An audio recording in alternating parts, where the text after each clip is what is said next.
I want to welcome everyone to Navigating the Buyer's Journey. This is the fifth in my series of webinars that I've been doing, and I'm really excited about this one. I'll be honest, I feel like all the rest of them have been building up to this one because we are undergoing a period of tremendous change in the profession of sales, and I'm sure you've seen that as well. For me, it's a lot of fun, as I've been going around to conferences this year, the tone of the conversations that I've been hearing are much different. There's a lot of people that are really struggling with some of the ways that sales is changing right now. And there's a lot of people who are taking advantage of it. But the cool thing is we have so much opportunity for creativity and innovation and adjustment in the world of sales. And that's one of the things that I hope I can bring to you today is stimulate some of that creativity and kind of let you know where I feel the profession is going. And if you aren't on board with where the profession is going right now, you may be struggling. Sales has changed more in the last 5 to 10 years than it did in the 100 years previous. And it's due to technology. The very first webinar that I did of these back in July was on what I call the four key trends that are going to drive sales into the future. And those are empowered buyers, which is what we're going to talk about today, artificial intelligence, generative AI, and how it's going to affect our profession going forward. I've done a webinar on how to sell to younger buyers, and I've done a webinar on how to attract younger salespeople into the sales profession. And if you weren't online for those are available on my YouTube channel.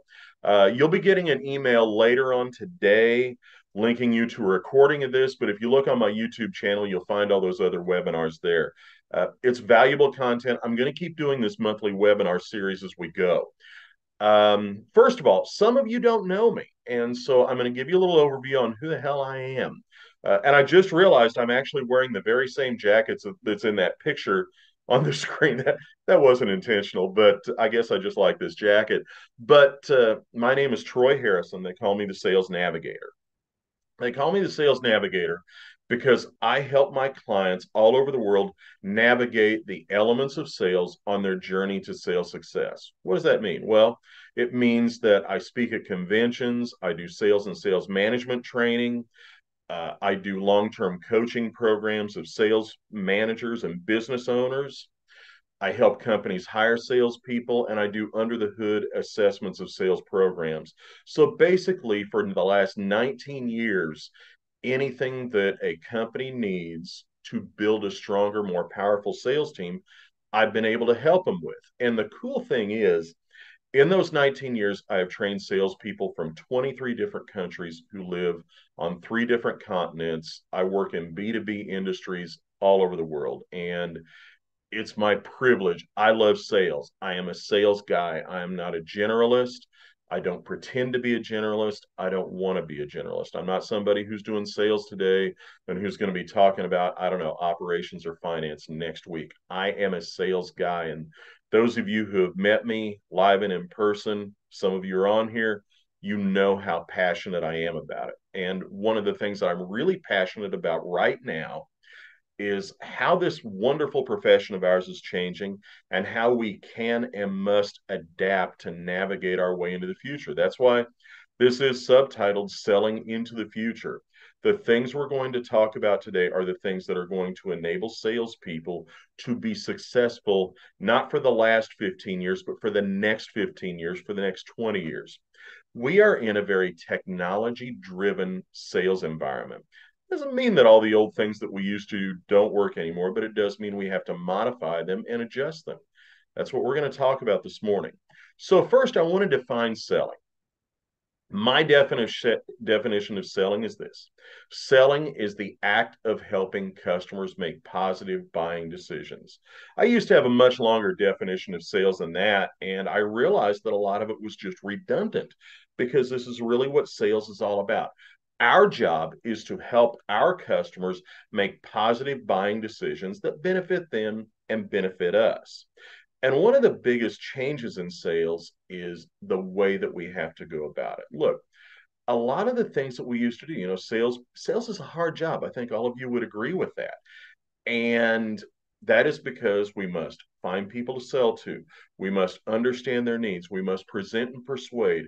We must handle price. We must ask them for business. And those things are still valid. But how they format out is what's different nowadays. So for the next 55 minutes, we're going to be talking about the new pattern in which we must help our customers make positive buying decisions. First of all, I want to drop some reality on you. Last year, HubSpot, a CRM program, by the way, the one that I use and the one that I recommend out to a lot of my clients, conducted a poll of the general public. And they asked them about trusted professions. Here's the bad news. Only 3% of people said that they trust salespeople. And I've seen other polls that mirror and match this. Good news is we did beat out politicians and lawyers. So there's that. But the reality of it is, when we enter an interaction with a potential customer, the strong likelihood is they don't begin by giving us trust. That is something that we have to earn, whereas a lot of other professions don't have to earn that. Source HubSpot 2022. Now, the other reality, it's our own fault. And by we, I mean the sales profession as a whole. Not necessarily you guys, not necessarily me, but salespeople and sales trainers as a whole have done things with our customers over the years that have created an image of salespeople in the general public's mind where they don't trust us. That's life. Source Troy Harrison, 2023. What I want to talk about this morning is how we can work around that and find ways to engender trust with our customers, make our customers comfortable, and help our customers buy from us. Because, see, here's the reality. For years and years, customers really didn't have a lot of power in the marketplace. Ultimately, they did. They had the right to buy or not buy, but they were working with a very limited scope of information. It wasn't that easy to find vendors. Most of the time, if you wanted to find a vendor for a particular product or service, what'd you have to do? You had to open up the phone book. For some of you younger people, the phone book was this big book that had listings of people and companies' names and phone numbers and advertisements. I kid, but only a little bit. Nowadays, if you want to find a vendor for any service in any market in any part of the world, all you got to do is grab your phone or sit down at the computer, start typing, and you can find a vendor for pretty much anything that you want. And what that has done, not only can you find the buyers or find the vendors, you can learn a lot about those vendors. You can see what other customers are saying about them via Google reviews. You can see obviously what their web page is and how they present themselves to the world. You can see their LinkedIn profiles of the key contacts, maybe even the person you want to talk to. You can see how they interact with customers on social media. That there's a huge degree of transparency that customers have into vendors nowadays that they didn't used to have. You can find pricing, you can find product specs, all of the kind of things that we as salespeople used to kind of keep tucked into our pocket and dribble out as we wanted to. We don't have that opportunity anymore. That level of transparency is already out there. And one of my key phrases right now is you can either embrace transparency or you can have it forced upon you. Now, all of this technology has given buyers knowledge, which in turn, as we know, knowledge is power. So your buyers, when they come to you, probably know more about your products, services, and maybe even you than they did 5 years ago, 10 years ago, 15 years ago. And that means that they have more power. They have more information, and the buyers are the stars of the show. When we have a sales interaction with a customer, the customer is the star of the show. Now, in a way, they always have been. Now they know it. And what that means is that the way that we have to deal with our customers has changed. That's that difference. Now, the old sales philosophy where salespeople had more power, that's what engendered that 3% of people trusting salespeople. You know, my first sales job, and I've told some of you this before, but my first sales job was selling cars at Laird Noller Ford in Topeka, Kansas. And we had a sales training program literally called Control. It was taught by this fast talking guy from Texas named Ernie Tex Pritchard, who looked pretty much like the visual that you're probably getting from the name right now. Tex was about 6 foot tall, had a face like an old saddle. He chain smoked all through the program. He actually wore one of those Western suits with the rhinestones on it when he trained in the big 10-gallon hat. Pretty sure he and Porter Wagoner were the last two people in the country that actually wore those suits. And Tex's whole philosophy was that the salesperson had to control the bar from the time that they came onto the lot until the time that they left with their new car. Now, on day 2 of the training, I figured out that bar meant buyer or customer in English. Training got a hell of a lot easier after that.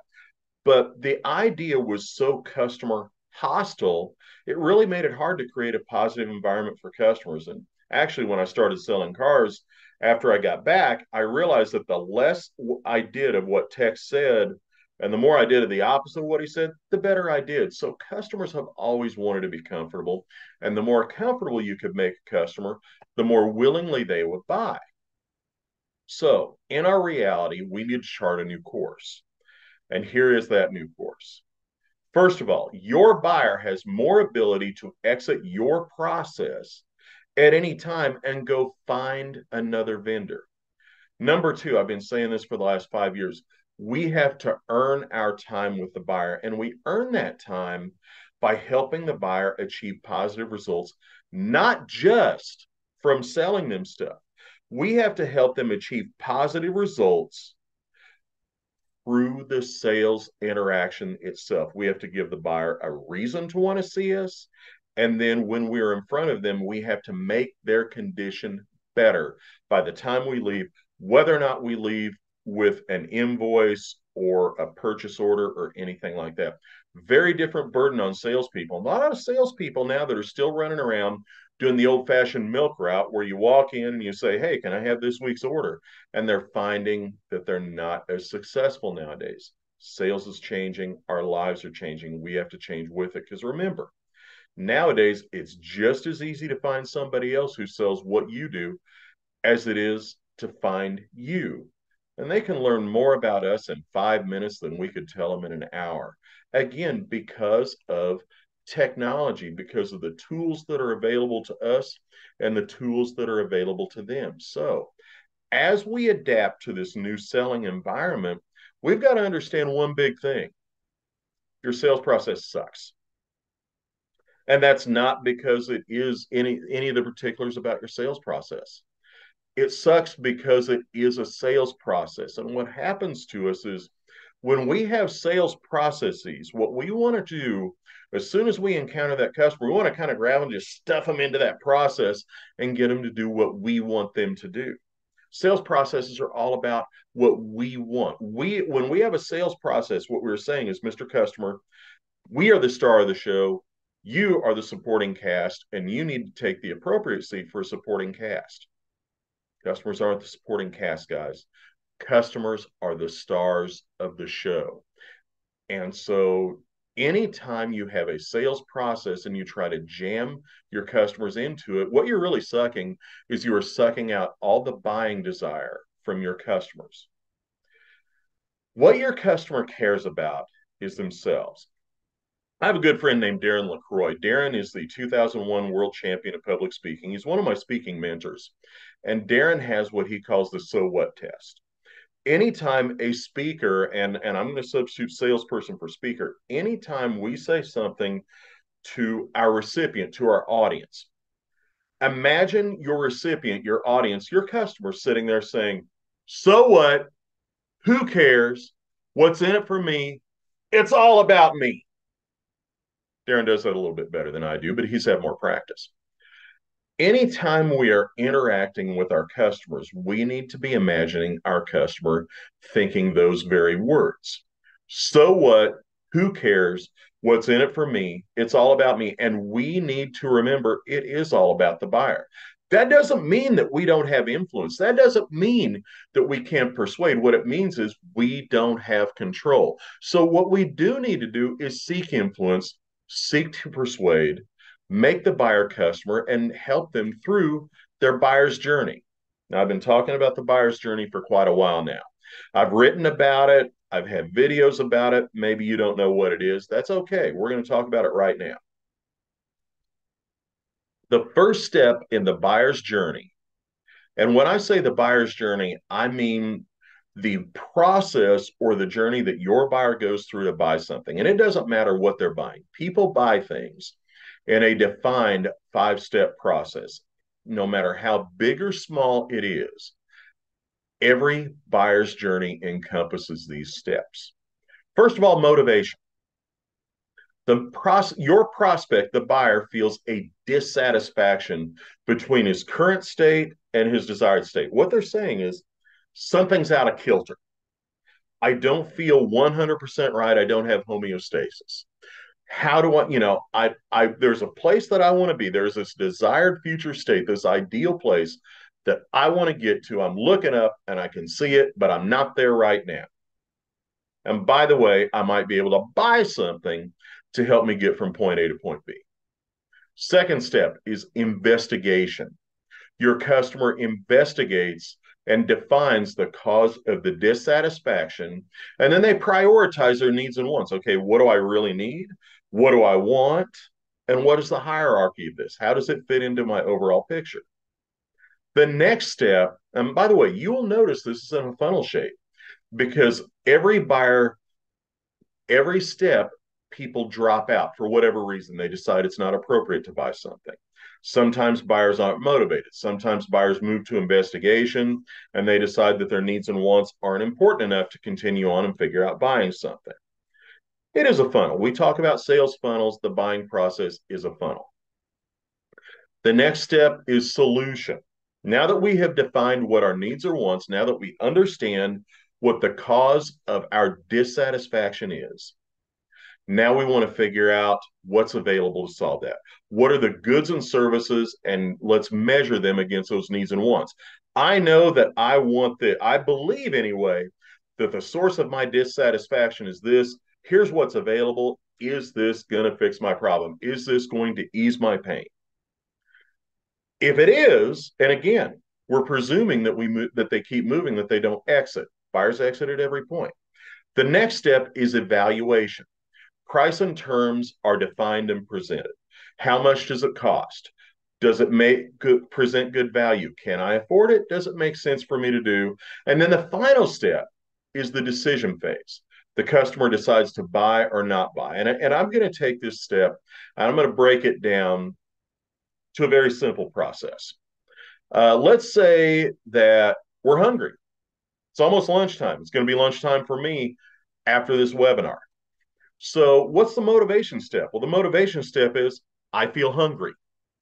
Okay, so now I know I want some food. Investigation, the cause of the dissatisfaction is defined. Well, what do I really want to eat? What do I feel like eating? By the way, with me, it's always a good bet that it's tacos. But today I'm not going to have tacos for lunch, probably going to have them for dinner with my gal. So I got to figure out what is it that I want for dinner, for lunch. Then the solution. Okay, let's say I want my favorite salad from Houlihan's. Well, now I know what the solution is. I know what's going to ease my pain. Evaluation. How much is it? Price and terms are defined and presented. Matter of fact, let's use a different example on this. Let's say that I feel like a steak for lunch. It happens. Well, what kind of a steak do I want? Do I want a really great steak at a place like the Golden Ox? Do I want a still pretty decent steak at some of the other restaurants that aren't necessarily known as steakhouse? Price and terms. How much do I feel like spending on lunch? Does it make good value? Can I afford it? Does it make sense? And then finally, we decide whether to buy or not to buy. That is the buyer's journey. Now, what we're going to do over the next 20 minutes or so is we're going to take a deep dive into each one of these steps and overlay that with those activities that salespeople perform and talk about how to mesh those things together. But I want you to kind of start with this question. Where in this process are you joining your buyer? It used to be years ago that if a customer contacted us, and by the way, there's two ways this can happen. One, you can be reached out to by a customer. Customer calls you and says, hey, I'm interested in what you've got to sell. Or you can initiate that process by provoking dissatisfaction, by provoking motivation. Talk about how to do that in a moment. But there was a study that came out 2 years ago in the Harvard Business Journal that said, on the average, customers that reach out to salespeople have completed 57% of their buyer's journey before they ever talk to a salesperson. Let me ask you this question. I want you to put your answer in the chat box. I want to get you guys involved a little bit here. Have you, in the last year or two, had customers calling you up or contacting you by email, whatever, and saying, I just want a price on something that you've got to sell? They'll say, I want the ZXY-32. What's your price on it? Or I want a price on uniform services, whatever. Put a yes in the chat box if that is something that you've seen. Customers reaching out to you and saying, I just want a price. Yep, yep, yep, yep. Lots of people, right? Yeah, lots of people. Here's what your customer is saying to you. They are saying that I have executed my buyer's journey through motivation. Some people are putting capital letters. They're saying to you that I have executed the first three steps in my buyer's journey. I have executed motivation, investigation, solution. I know what I want. I just want a number. Now we're going to talk about how to deal with that momentarily, but when you have that happen, what you have to recognize is that your customer is on a journey that up until now has not included you. Anytime a prospect reaches out to you, you need to understand what they have done in their buyer's journey before they have contacted you. That's very important. So why do customers buy? Well, customers buy to relieve dissatisfaction, right? That whole motivation, that out of kilter feeling. Secondly, they want a pleasant buying experience. And what entirely too many salespeople will do when that customer calls and says, I just want a price, is they'll start having a contest with them. That is not a pleasant buying experience, and your customer likely will exit in order to get someone who gives them a pleasant buying experience. A lot of times, by the way, the reason your customer calls you and says, I just want a price, they feel like they're bypassing a lot of the old crap that salespeople used to do. And they're using that information to their advantage. And again, finally, my mantra, and it's been my mantra ever since I started my business 19 years ago: comfortable customers buy. So, how do we walk through the buying process, execute the things that we need to do to maximize our sales, and still respect the buying process and help them through it? Well, let's talk about it step by step. First step, motivation. When your buyer is entering the motivation phase, when your buyer is in the motivation phase, your buyer basically has three needs. One is, as I say here, crystallized dissatisfaction. What am I dissatisfied with? It's not enough just to feel like something is wrong. You've got to have a general idea of what is wrong. It's the difference between thinking, I am physically out of kilter and I'm hungry. You have defined the need down to that. Number two, your buyer has to be able to visualize that desired future state. They've got to be able to see that mountaintop that they want to sit on. And then finally, they've got to have a guide to a next step. Now, let's overlay this a little bit. Motivation and prospecting have an intersection. Here's what a lot of salespeople don't understand, but I want you to understand it right now. When we undertake activities that we think of as prospecting, any kind of cold outreach to our customers, whether that outreach is by telephone, whether it is in person, whether it is by social media, whether it is by email, what we are attempting to do, or what we should be attempting to do, but too many salespeople don't, what we should be attempting to do is create or highlight dissatisfaction. Now we can create dissatisfaction by letting your customer know that there's a desired future state that they didn't even know about. Here's this great thing that can be accomplished that you didn't even know could be accomplished, Mr. Customer, and we can help you with it. In other words, we're helping them visualize a desired future state. Now, entirely too many salespeople to this day call up a customer and say, hey, I'd like to talk to you about your copiers. There's nothing, unless your buyer already happens to be feeling a high level of dissatisfaction right then and can't wait to vent on somebody, you're probably not going to be successful. By the way, I'm going to be doing a prospecting mini course in a few weeks. It's going to be virtual again. That won't be free. That won't be a free webinar, but it is something, it'll be reasonably priced. It is something y'all maybe want to think about because we're going to take a really deep dive into motivation. But what I want you to understand right now is everything you do when you approach your customer needs to be generated around motivating them to see a better future state than they have right now and be able to feel dissatisfaction. Once your customer feels dissatisfaction, they're going to move to that next step in the buyer's journey. Most advertising, by the way, is geared at motivation. Most of the time, when people create advertisements, all they're trying to do is make their buyer think there's a better place to be and you're not in it. Think about an ad for Coca-Cola. I saw an ad for Coca-Cola a couple of weeks ago on TV. Literally, all it was Coca-Cola being poured over ice into this glass that was dripping wet with moisture. That's all it was.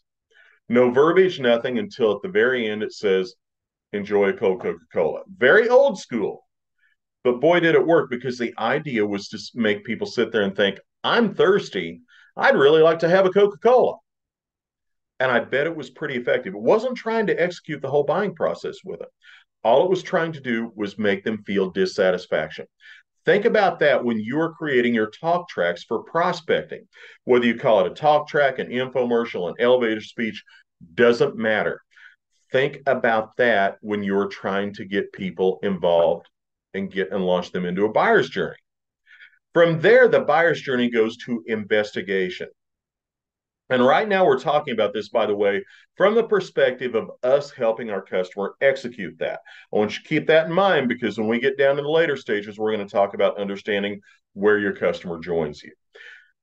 What your buyer needs from you in the investigation phase is they need your help in clarifying the dissatisfaction and the desired future state. In short, they need you to ask good questions and be able to listen to and analyze those answers to be able to figure out, okay, here's your problem, Mr. Customer. A lot of times customers will feel dissatisfaction. They may even think that they understand what their problem is, but a lot of times they don't really understand what that problem is. Investigation is where we employ the pretty old school skill, although it's not executed well a lot of times, of questioning and discovery. I've said since the beginning of my sales career, 80% of your chance to win or lose a sale is determined by the questions that you ask. So when you are part of this investigation phase, what you need to understand is how to ask great questions, and they need to go beyond the nuts and bolts questions.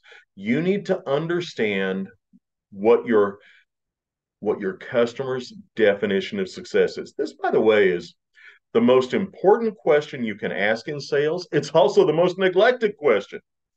So many salespeople don't ask the question, Mr. Customer, what for you will define a successful purchase? What you're really saying is, what's that mountaintop look like? Show me what that mountaintop is, and I will use my expertise to help you get there. This is an opportunity for you to get to know your customer. It's an opportunity for you to get to know what they're all about. It's an opportunity for you to understand what that desired future state is. It's an opportunity for you to define success. And most salespeople don't do that. Most salespeople, unfortunately, and this is something I'd always hoped would change, and it hasn't, most salespeople shortcut the investigation phase. They shortcut the questioning so they can get to the presentation, so they can get to the proposal. Too many salespeople think sales is this headlong rush to get to a proposal. It's not. Sales is an opportunity to persuade, yes, but it is an opportunity to help your buyer reach a positive buying decision. And unless you know what that positive buying decision looks like to your buyer, you are never going to be able to reach it. I did a LinkedIn poll earlier this year, and I asked, on the average, how many questions are you asking on an initial discovery appointment? I asked that in the largest sales group on LinkedIn, and the results were shocking to me. My brackets were 1 through 4 questions, 5 through 8 questions, 9 through 12 questions, and 12 and above. Only 8% of the respondents said that they asked 12 questions or more. 30% of the respondents said that they asked 1 through 4 questions. You don't get to know jack squat about your customer in 1 through 4 questions.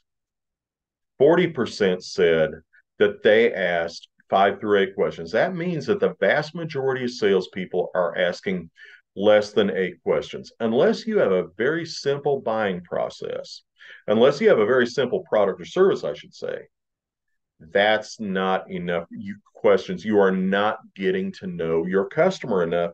And when you don't know your customer, you're going to struggle. Years ago, when I started in sales, one of the things that the veterans said to me, they said, Troy, product knowledge is king. If you know your product better than your competitor, you're always going to be able to outsell your competitor. Product knowledge isn't king anymore. It's important, but it's not king. Truth of it is, you're prospecting, find out whatever they need to know about your product on the internet, except whatever tribal knowledge and inside data you've been able to acquire over the years. What is king now is customer knowledge. If you know your customer better than your competitors, you're going to be able to outsell your competitors. So don't shortchange it. My sales training, I teach several different types of questions. I teach big picture questions, small picture questions, order taking questions, the catch all question, personal and rapport building questions. And I teach salespeople you ought to be asking at least 12 questions on an initial discovery sales call. Now, here's the problem. A lot of your buyers are coming to you thinking that they have already done this, right? So in that case, when your buyer comes to you and says, I just want a price, at some point, you've got to do a little investigation of your own, but you've got to figure out a way that is customer friendly to you. And here is my recommendation. What I recommend to you is this. If your customer is coming to you saying, I just want a price, you need to have 3 really good questions ready to go with the idea that they're going to lead you into the other questions. Here's the thing. Your customer's investigation may have been 100% accurate. They may have accurately defined their needs, figured out the right product or service, whatever, or they may not have. So when your customer calls and asks for the price, have 3 really great questions prepared. The worst thing you can do is fumble around or act like you don't want to give them the price. Just say, Mr. Customer, I'm delighted to give you a price. Couple of quick things I need to know first. Then launch into 3 questions that are very open-ended that are going to get you good information that tells you how deep of a dive you needed to make into investigation, because when your customer is asking for something, sooner or later, you're going to have to give it to them. But investigation naturally leads to the next phase, which is solution. Now, your customer needs to understand what your plan is for easing their pain, for resolving their dissatisfaction, steering them to that desired future state, and they need to understand the advantages in doing so. Here's a couple of changes, in my opinion. And by the way, we would overlay this with presentations in the past, but I'm going to recommend a couple of changes to you from the conventional presentation. First of all, we used to talk about features and features and benefits. This what I'm about to say is so ingrained into me, I almost slipped and said it to you. We talk about features and benefits. Mr. Customer, here's what my stuff does. Here's how it will benefit you. I want you to start thinking in terms of advantages. Advantages, by the way, is an old term from high school and collegiate debate that I used to use, and I think is more relevant now. An advantage is how this makes you better than the status quo. It makes you better than your current state. So instead of thinking in terms of benefits, think in terms of plan. Here's my plan for resolving your situation. By the way, I like the phrase, here's my plan. I would recommend leading a presentation by saying, here's my plan. Show them what it is that you think they ought to buy to relieve that dissatisfaction, and say, here are the advantages. Here's how you are better for adopting my plan, for buying my stuff. And by the way, your plan can include things other than buying your stuff. Here's my plan for doing this. Here is how you're going to reap some advantages over it. That is a great persuasive process. And again, when your customer just wants a price, try to back them up with those powerful questions. And then in the plan, by the way, it's okay to validate and say, yep, you have picked exactly the right product, and here's the advantages of buying that product, and here's the advantages of buying it from me. Then launch into your price. But your customer needs to understand what your plan is for solving their problem, for easing their pain, and then we move into the evaluation phase. The evaluation phase is pretty simple: price and terms. Here's what it's going to cost you, and here's the terms, and here's where you can get it. My urging to you is keep it simple. Proposals that are shorter are better, because anytime we start talking turkey with our customers, they get nervous, they get uncomfortable, they start wondering, okay, what's buried in here? What's the devil in the details? How are they going to hurt me? How are they going to get to me? And the easiest way to relieve that dissatisfaction, to relieve that buyer discomfort, is to keep that proposal simple. And most of the time, what a proposal looks like is there's all kinds of verbiage: our company history page, full recap of every possible feature and benefit, whether they're relevant to you or not. And oh, by the way, on the last page of this 10-page proposal, the price. And what your customer do? They grab the proposal and oh, there's the price. You want a hack here? Lead with the price. Put the price on the first page and then put the supporting documentation afterwards if you need supporting documentation. The sooner you get to the price, the sooner your customer is going to respect the price. And by the way, present your price in a very forthright and upfront manner and in a firm manner. Don't use weasel words like, well, if you don't like this price, we can work on it. Or I want the last shot at the price, Mr. Customer, because as soon as you do, you have invalidated everything you set up until that point. And you haven't just harmed your credibility with respect to price. You have harmed your credibility with everything that you say. Your customer needs to believe the words coming out of your mouth. And if you invalidate any of the words coming out of your mouth, well, you've invalidated everything. Credibility is that characteristic that allows people to believe what you say because it is you that says it.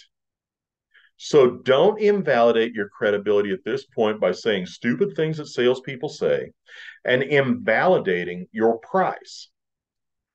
Because when you invalidate your price, you invalidate everything that you have said. Think of your buyer as on a journey. Think of them driving down the highway and making turns as they go along. Well, they're turning here to investigate. They're going to make another turn here for solution. They're making another turn with evaluation. You need to be going through this parallel to him. Here's the problem. Too much of the time, what salespeople really do is they're shoving their customer along.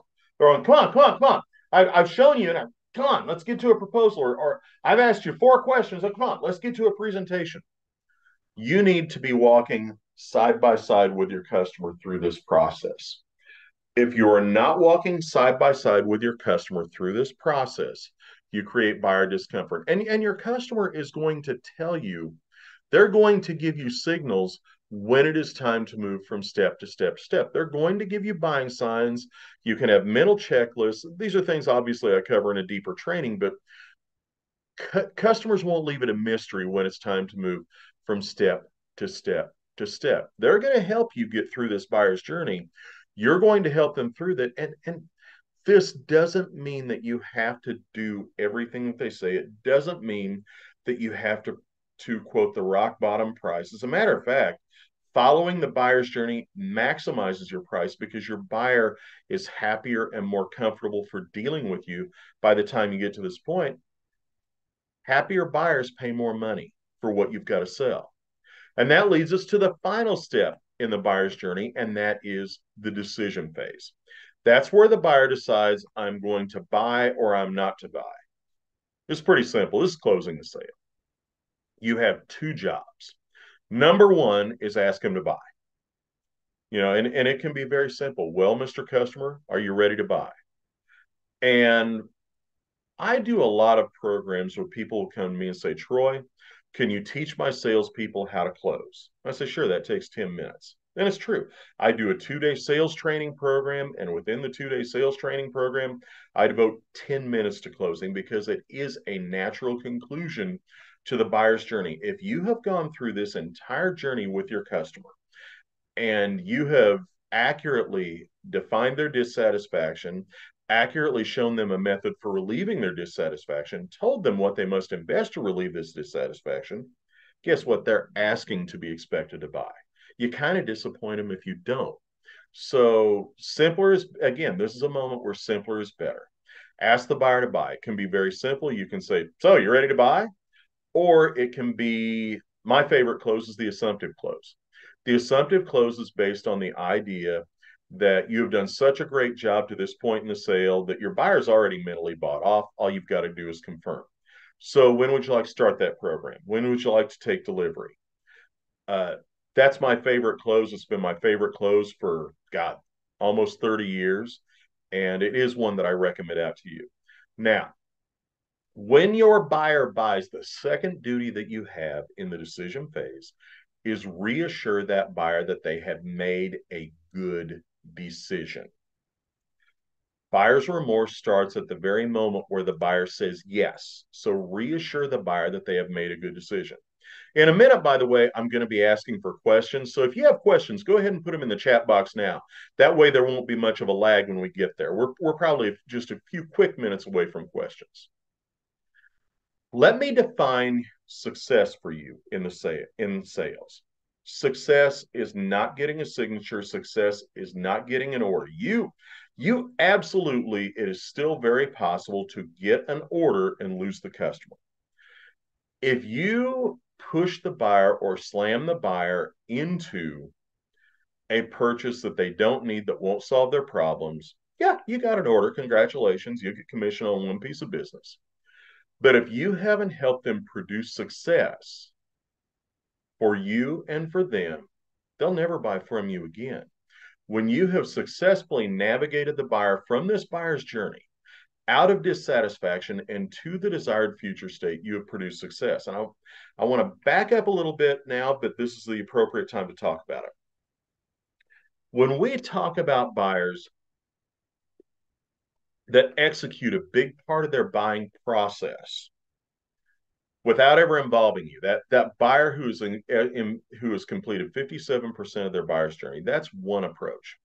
When that happens, you need to very quickly understand where they are in their buyer's journey. Now, we talked about that in terms of buyers who call up and say, I just need a price. But a lot of times that's not the case. Buyers will contact you and say, I need some help doing this. What you've got to do, and again, 2 or 3 quick questions to figure it out. You've got to figure out where they're at in their buyer's journey. Matter of fact, one of my favorite questions to ask in this case is, what have you learned so far? When you ask, what have you learned so far? You're not challenging it. What you are doing is you are respecting their journey. You're respecting the work they've put in ahead of time. And I heard this asked a while back, and the guy actually asked somebody, says, okay, what do you think you know about my product? And I went, whoa, that's disrespectful. By the way, that call only lasted about 2 more minutes. That was disrespectful to the buyer's intelligence. It was disrespectful to their own buyer's journey. Don't be always respect your customer's intelligence. Always respect the work that they have done to get where they're at. And that's why I say, what work have you done thus far in getting to where you're at in this purchasing process? That is respectful. Ask them what they think they know, not respectful. The other way to do this is through a good prospecting effort. Your prospecting effort, and this is one difference in prospecting nowadays, and again, we'll talk about that during that training program, but one difference that we see in prospecting nowadays is that a lot of prospecting is just about holding your hand up and getting on their radar screen for when they do feel motivation later. Used to be the prospecting was all about getting involved in making a in getting somebody doing a buying process. In other words, let's get going. Let's get you in. Let's get you involved. A lot of motivation now is simply about getting on a prospect's radar screen so that when they do have a need, they call you. Now, prospecting is good because when you do that, a lot of times, instead of executing that 50 or 7% of their buyer's journey, what's going to happen, you become a partner in executing that buyer's journey. So if you have salespeople that are slacking off on prospecting because of some of the things that we talked about, get them going again. Prospecting is vital. We got a mess. Uh, Joe asked me, Joe says, Troy, this is a very informative session. Some salespeople in my organization were unable to attend. May I request a link or copy to the recording so I may share with them? Yes, Joe. There will be an email going out to everyone after this. And it'll be later this afternoon because it takes a while to upload. But yes, this is being recorded and I will upload that recording to YouTube. You guys will be the first ones to get a link. So thank you for that question. And with that, you're welcome, Joe. And with that, any other questions? And hang on, don't leave yet. I've got some final remarks, and I'm also rolling out something brand new that I want everybody to be aware of. I'm doing something that I've been wanting to do now for a couple of years. I'm really excited about it. And so if I don't get another question here in a minute or two, I'm going to go ahead and present that to you and be efficient with everybody's time. But yeah, there's something going on right now with Troy Harrison, Sales Navigator, that is really, really exciting, at least to me. I think it will be to you. Doesn't look like there are any questions yet. If there are, go ahead and type them in. I'll come back to them. But I have been doing my smooth sailing coaching programs for a long time, and they're a great fit for sales managers and for business owners. We have been able to accomplish some great things. I had one customer that saw a 60% increase in their profits year over year. I saw a company, a very mature marketplace, have a 10% lift in their over customer count in a year. But there are other customers out there for whom that is not really as accessible as they'd like it to be.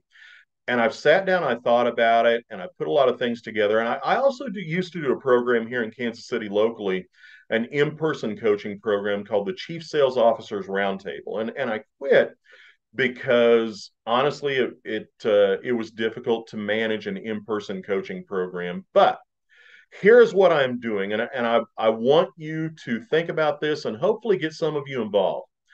This is the first introduction of this. I am doing a virtual coaching and advisory board program called the Chief Sales Officers Roundtable. Who's a chief sales officer?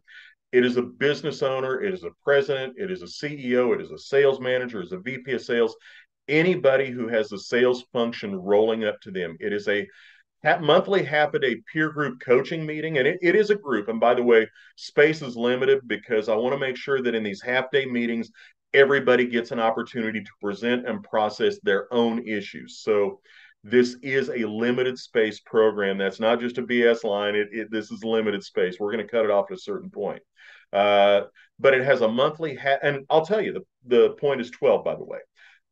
There's a monthly half-a-day peer group coaching meeting that'll happen online and this group is going to be meeting the second Tuesday of every month from 1 to 5 p.m. Central Time.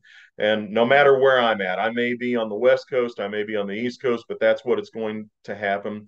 There will be a monthly half-a-day peer group coaching meetings online. Those meetings will be recorded. They will be made available only by members, so you can rewatch it as many times as you want. Everybody during this program will have the opportunity. Ryan, I'll get back to you momentarily. Everybody in this program will have an opportunity to process their own issues. They'll get advice and feedback from the other cohort in their group.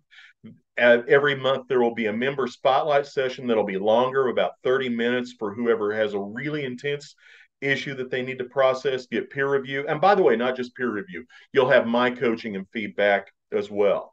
Every month, there will be a sales lesson that is taught in a train the trainer fashion that's designed for you to turn around and take and train your salespeople with them. So it's sales lessons from the sales navigator, but they are designed with study guides and everything for you to teach those to your salespeople. There'll be a monthly sales management teaching lesson from me. That one's going to be online before each meeting. It'll be recorded so you can do it at your own convenience, but I will expect you to do it.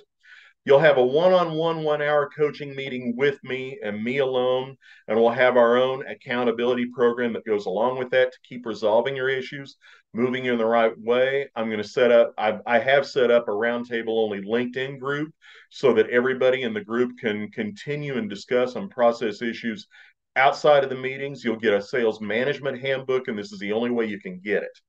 This is a 1 year commitment, and it'll be able to be renewable at the original investment on an ongoing basis. I'm really excited about this because this is an opportunity for some people to access my one-on-one coaching that maybe haven't been able to before. I want to see as many of you part of this. And this is a moment, by the way, where everybody tells you, here's what the price is, but if you enroll now, the discount is, I'm not going to insult your intelligence. There's one price for this. It is $999 per month for 12 months, or if you pay all up front at the start, you get 2 months free, $9,990 at the start.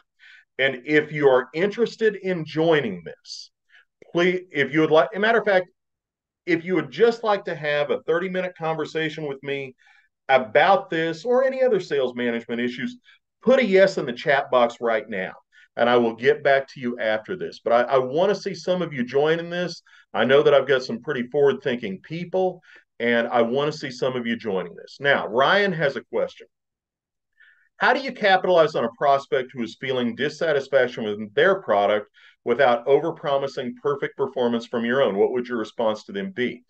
Ryan, I would highlight that dissatisfaction, find out exactly what the source of it is.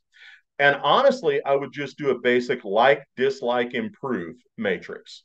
What do you like about what you're doing right now? Because those are things you want to do. What would you dislike? What do you dislike about it? And what would you like to improve about it? And then compare and contrast the advantages of your own product with theirs and show them you don't have to promise perfect performance. Yeah, I was about to say nobody expects perfection, but that's not true. Some people do expect perfection, but most people do not expect perfection. But if they can improve their condition and do so in such a way that it creates good value for them and that it helps them get to their desired future state, I think you've got a winner on your hands. And I hope that helps. All right. Any other questions?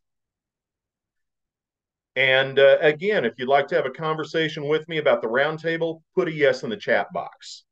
And I will get back with you and we will talk and we'll see if it's a fit for you. You're not committing yourself by asking for the conversation. And I'm going to leave this up for a few minutes just in case there are a few more questions. But if there are no more questions, I'm going to go ahead and adjourn this webinar. It is 11:53 Central Time, so I've given you back 7 minutes of your time if you'd like it. Thank you very much, everyone. I appreciate it. I will have another roundtable, I will have another webinar coming up in December. You will be getting an invite for that in a couple of weeks. And I hope everybody has a great day. Thank you very much.